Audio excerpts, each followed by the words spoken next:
I sat in my grandmother's kitchen, fingers tracing the worn oak table where we had shared countless cups of tea.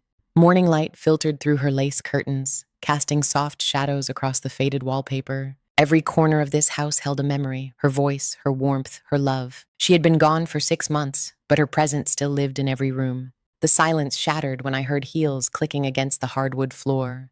My sister Victoria walked in with her designer purse swinging, not a hair out of place.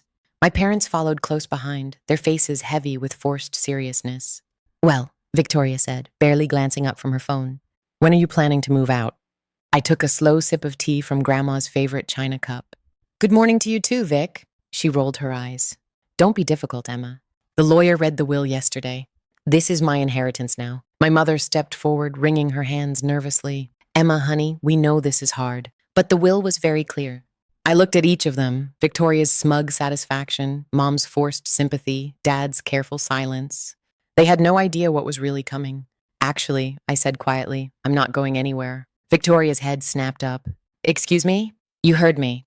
"This is my house," she snapped. "Grandma left it to me. It's in the will." I set my cup down gently. The soft clink echoed through the tense silence. Then I reached into my bag and pulled out a manila envelope, weathered and worn, though I had only picked it up from my safety deposit box that morning. "Grandma sold me this house last year," I said, sliding the envelope across the table. "Full sale, properly registered. I have the deed right here." The color drained from Victoria's face. "You're lying." "Open it." Her hands trembled as she snatched the envelope. The deed fell out along with transfer documents, all properly notarized and filed with the county. "This can't be real," she stammered. "It's real," I said, standing slowly.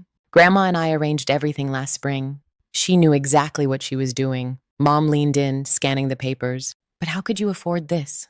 All those extra shifts at the hospital? All that overtime you all mocked me for?" I looked at Victoria. "Remember? Poor Emma. Always working. No social life." Victoria's face turned red. "This isn't fair. I'm the one who deserves this house. I'm the successful one." "Successful?" I almost laughed. "You mean living off Dad's credit cards while pretending to run a fashion blog?" "Daddy!" she shrieked. "Do something!" Dad had been quietly studying the documents. His face grew grimmer with every page. "These appear legitimate," he said slowly. "All the paperwork is in order." I picked up my phone. "You have 2 choices. Leave quietly, or I call the police and have you removed for trespassing." Victoria lunged for my phone. I stepped back. "Local police department. How can I help you?" "Yes, I'm the owner of 1542 Maple Grove Road. I have people refusing to leave my property. An officer will be dispatched to your location." I ended the call and looked at my family's stunned faces. "You have about 10 minutes.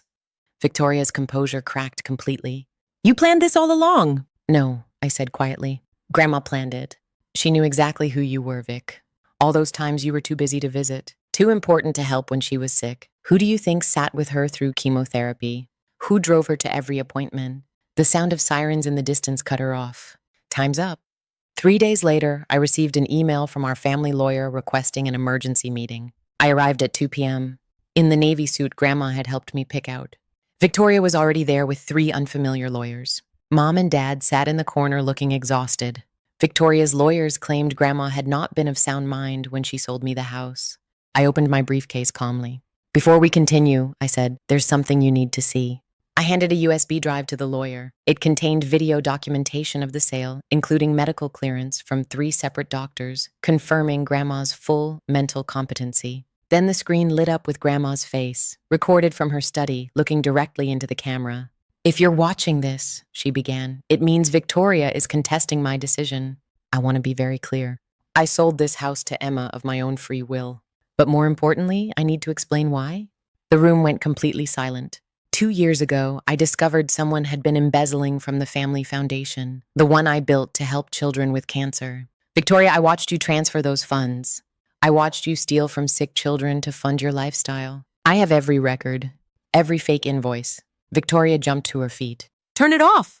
"Sit down," the lawyer ordered. I slid another folder across the table. Bank statements, transfer records, and forged invoices.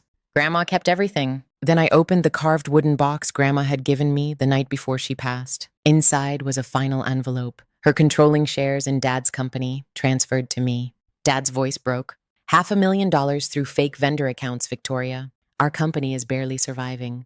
Victoria's lawyers began packing their briefcases. Her perfect world was collapsing. But I wasn't finished. I have a proposition, I said. Sign a full confession. Agree to mandatory counseling. Take a real job and repay every penny over time, or I hand this evidence to the police today. She stared at me. Then, very quietly, I'll sign. Weeks later, I stood before the Foundation's board, presenting a new program to help families rebuild after cancer. In the back row, Victoria sat in modest clothes, taking notes in her new role as program coordinator. She had a long way to go, but she was trying. I kept Grandma's china cups, her lace curtains, and above all, her belief that everyone deserves a chance at redemption. And sometimes, late at night, when the maple leaves rustled outside my window, I could almost hear her voice. Well done, my dear. Well done.